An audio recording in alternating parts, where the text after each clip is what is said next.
ये कहानी है विंसमोक सांची की, जो जर्मा किंगडम के किंग का बेटा है। मगर सांची अपने बाकी बहन भाइयों के जैसा सुपर स्ट्रांग नहीं है और ना ही सांची में कोई खास टैलेंट है।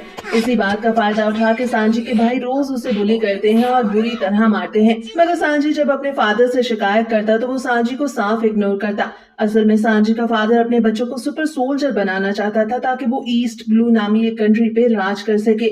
इसलिए उसने अपनी प्रेग्नेंट बीवी को एक खास किस्म का ड्रग दिया था जिससे वो ऐसे बच्चों को जन्म देगी जो आर्टिफिशियली सुपर ह्यूमंस हों और उनमें कोई इमोशंस ना हो। मगर सांची की मदर अपने बच्चों को मॉन्स्टर नहीं बनाना चाहती थी और वो उन्हें नॉर्मल बनाना चाहती थी। इसलिए सांची की मदर ने ड्रग का असर रोकने के लिए एक सीरम पी लिया जिससे कुछ ज्यादा फर्क नहीं पड़ा, मगर सिर्फ सांची एक नॉर्मल ह्यूमन पैदा हुआ जबकि बाकी बच्चे आर्टिफिशियली सुपर ह्यूमंस पैदा हुए। मगर उस सीरम की वजह से सांची की मदर काफी बीमार रहने लगी। अब कुछ साल बाद उनका फादर उनकी फिजिक्स का टेस्ट लेता है जिसमें सभी बच्चों ने एक ऊंची जगह से छलांग लगानी थी। एक एक करके सब वहां से बड़ी आसानी से जंप करते हैं, मगर सांची नॉर्मल ह्यूमन होने की वजह से जंप नहीं कर पाता। सांची हर एक टेस्ट में फेल हो जाता है। डॉक्टर उसके फादर को बताता है कि सांची पे ड्रग का असर नहीं हुआ, इसलिए वो एक कमजोर इंसान है। ये सुनकर सांची का फादर समझ गया था कि ये सांची की मदर की वजह से हुआ है। सांची को कुकिंग का बहुत शौक था, इसलिए जब भी उसे मौका मिलता वो अपनी मदर के लिए कोई डिश बना के उनसे मिलने हॉस्पिटल जाता। सांची का बनाया हुआ खाना बहुत ही खराब होने के बावजूद सांची की मदर उसका दिल रखने के लिए उस खाने को बड़े शौक से खाती है। सांची को अपनी मदर को खुश देख के बहुत खुशी होती थी, जिसके कुछ दिन बाद ही सांची की मदर भी सांची को अकेला छोड़ के दुनिया से चली जाती है। सांची उनकी कब्र पे खड़ा बहुत रोता है क्योंकि सिर्फ उसकी मदर ही थी जो सांची से प्यार करती थी। सांची का फादर नहीं चाहता था कि सांची की वजह से उसकी रेपुटेशन खराब हो, इसलिए वो सांची के मरने की झूठी अनाउंसमेंट करता है और सांची को एक आयरन मास्क पहना के प्रिजन में डाल देता है। कई हफ्ते गुजर जाते हैं और सांची का मास्क सिर्फ खाने के टाइम ही खोला जाता है ताकि कोई सांची का चेहरा पहचान न सके। कुछ दिन बाद सांची के भाइयों को पता चलता है कि सांची जिंदा है और प्रिजन में कैद है। वो सांची से मिलने प्रिजन तो जाते हैं मगर इसलिए ताकि वो सांची को बुली कर सके। सांची मदद के लिए चिल्ला रहा है मगर कोई उसकी मदद के लिए नहीं आता और ये सब बाहर खड़ी उसकी बड़ी बहन रईजू सुन रही होती है। अब सांची की खूब पिटाई करने के बाद जब उसके भाई वहाँ से चले जाते हैं तो सांची की बहन राइजू वहाँ आती है और सांची के जख्मों की मरहम पट्टी करती है। राइजू सांची की मदद करना चाहती थी लेकिन वो अपने फादर की वजह से मजबूर थी। सांची राइजू से कहता है कि मुझे यहाँ नहीं रहना, मैं यहाँ मर जाऊंगा। तब राइजू सांची से कहती है कि मैं तुम्हें यहाँ से निकाल दूंगी मगर प्रॉमिस करो कि तुम यहाँ से कहीं दूर चले जाओगे और वापस नहीं आओगे। जिसके बाद वो जेल का दरवाजा तोड़ के सांची को बाहर निकालती है। सांची अपने फादर के रूम में अपने आयरन मास्क की चाबी लेने जाता है जहाँ उसका फादर भी आ चुका था।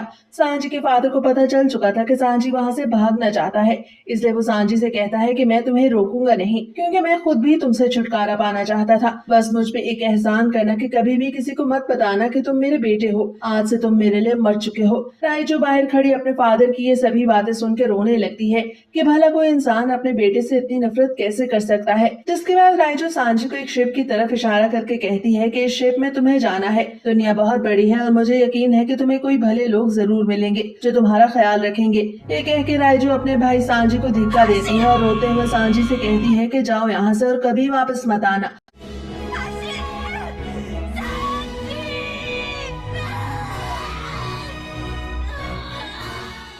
सांची अपनी बहन की बात मानते हुए भागने लगता है। अब कुछ साल गुजर जाते हैं। सांची उसी शिप में अब वहाँ के शेफ के साथ काम करता है, मगर एक दिन उस शिप पे एक बहुत खतरनाक पायरेट जिनके लीडर का नाम रेड लेग था उसकी शिप पे अटैक करता है। रेड लेग के नाम से ही अक्सर लोग डरते थे और वहाँ पे लूट मार मच जाती है। सांची उस पायरेट से खुद को बचाने के लिए उन पे अटैक करता है, मगर वो पायरेट जिसका नाम रेड लेग था सांची को केक मार कर दूर फेंक देता है। मगर तभी वहाँ पे समुद्री तूफान आता है और बड़ी सी लहर से सांची समुद्र में गिर जाता है।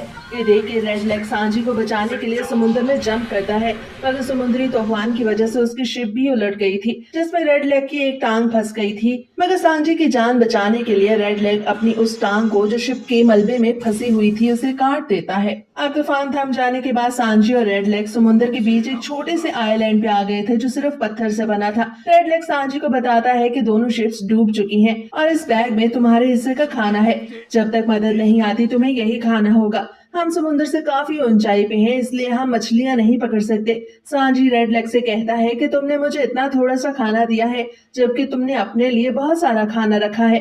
जिस पर रेड लेग कहता है कि मेरा पेट बड़ा है इसलिए मैं ज्यादा खाना खाता हूँ, शुक्र करो मैंने तुम्हारी जान बचाई। जिसके बाद वो सांजी से कहता है कि तुम इस आइलैंड की दूसरी तरफ बैठ के मदद का इंतजार करो, जब तक मदद के लिए कोई शिप ना आए तब तक यहाँ मत आना। अब इसी तरह दिन गुजरते जाते हैं और सांजी के पास खाना खत्म होने लगता है। अब आखिरी ब्रेड का पीस भी खराब हो चुका था, मगर सांजी को मजबूरन खराब ब्रेड ही खाना पड़ता है। अब कुछ और दिन गुजर जाते हैं और भूख की वजह से सांजी बहुत कमजोर हो चुका था। तभी सांजी डिसाइड करता है कि अब वो रेड लेग से उसके हिस्से का खाना मांगेगा, क्योंकि रेड लेग ने अपने पास बहुत ज्यादा खाना रखा हुआ है। इसके बाद वो उस खाने की बोरी के पास जाकर उसे अपनी नाइफ से फाड़ने लगता है। तो ये देख के हैरान होता है कि उस बोरी में तो बहुत सारा गोल्ड है। तभी रेड लेग सांजी से कहता है कि मैंने तुम्हें कहा था ना कि जब तक कोई मदद के लिए ना आए तब तक यहाँ मत आना। जिसमें सांजी चिल्लाकर रेड लेग से कहता है कि तुम्हारे बैग में तो गोल्ड है, मतलब इसमें खाना नहीं था, सारा खाना तुमने मुझे दे दिया और तुम खुद इतने दिन से भूखे रहे, आखिर तुमने ऐसा क्यों किया। ये कह के जब सांजी रेड लेग के पास जाता है तो सांजी ये देख के हैरान होता है कि रेड लेग की एक टांग कटी हुई है। तब सांजी को याद आता है कि जब वो डूब रहा था तो रेड लेग ने सांजी को बचाने की खातिर अपनी एक टांग काट दी थी और इतने दिन तक वो भूखा रहा ताकि सांजी जिंदा रह सके। सांजी रेड लेग से कहता है कि तुम तो एक बुरे इंसान थे, मगर तुमने मुझे इतनी काइंडनेस क्यों दिखाई। जिस पर रेड लेग सांजी को बताता है कि तुमने शिप पे कहा था कि तुम्हें ईस्ट ब्लू नामी आइलैंड पे जाना है और ईस्ट ब्लू में दुनिया की हर किस्म की मछली एक साथ रहती है। मैं जब छोटा था तो मेरा भी ईस्ट ब्लू आइलैंड जाने का सपना था और तुम्हारी ये बात सुन के मुझे अपना बचपन याद आ गया और मैं चाहता हूँ कि तुम मेरा वो सपना पूरा करो। तब सांजी को अपनी बहन रईजू की बात याद आती है कि उसने कहा था कि दुनिया बहुत बड़ी है और उसे यकीन है कि सांजी ऐसे काइंड लोगों से जरूर मिलेगा जो सांजी का ख्याल रखेंगे। अब बहुत कमजोरी की वजह से रेड लेग गिर जाता है। तब सांजी चिल्लाता है और रेड लेग से कहता है कि प्लीज मरना मत, मैं प्रॉमिस करता हूँ कि मैं तुम्हारे इस एहसान का बदला जरूर तुम्हें दूंगा। इस एनिमे का नाम है वन पीस और उम्मीद है आपको इसका ये छोटा सा पार्ट पसंद आया होगा। नेक्स्ट पार्ट के लिए कमेंट में जरूर बताइए।